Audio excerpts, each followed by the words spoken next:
One is the extraordinary evidence of human creativity in all of the presentations that we've had and in all the people here.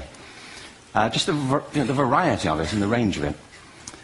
The second is that it's put us in a place where we have no idea what's going to happen in terms of the future. No idea how this may play out. I have a big interest in education, and I think we all do. We have a huge vested interest in it, partly because it's education that's meant to take us into this future that we can't grasp. Predictability, I think, is extraordinary. So I want to talk about education, and I want to talk about creativity. My contention is that creativity now is as important in education as literacy, and we should treat it with the same status. Now, I don't mean to say that being wrong is the same thing as being creative.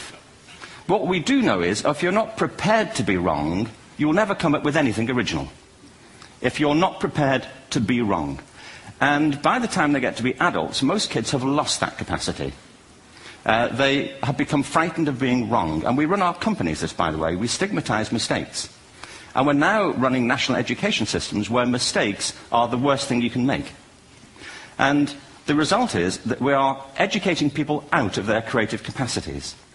Picasso once said this. He said that all children are born artists.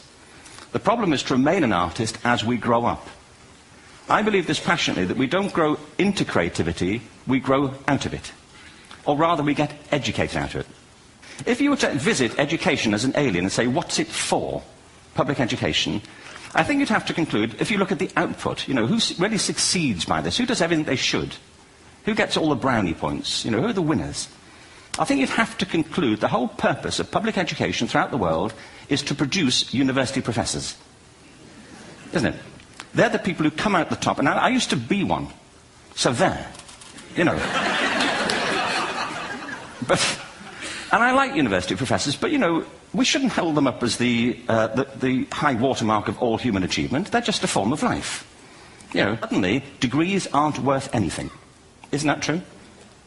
When I was a student, if you had a degree, you had a job. If you didn't have a job, it's because you didn't want one. But now, kids with degrees are often heading home to carry on playing video games. Because you need an MA, where the previous job required a BA, and now you need a PhD for the other. It's a process of academic inflation, and it indicates the whole structure of education is shifting beneath our feet. We need to radically rethink our view of intelligence. We know three things about intelligence. One, it's diverse. We think about the world in all the ways that we experience it. We think visually, we think in sound, we think kinesthetically, we think in abstract terms, we think in movement. Secondly, intelligence is dynamic. If you look at the interactions of a human brain, as we heard yesterday from a number of presentations, intelligence is wonderfully interactive. The brain isn't divided into compartments. In fact, creativity, which I define as the process of having original ideas that have value, more often than not, comes about through the interaction of different disciplinary ways of seeing things.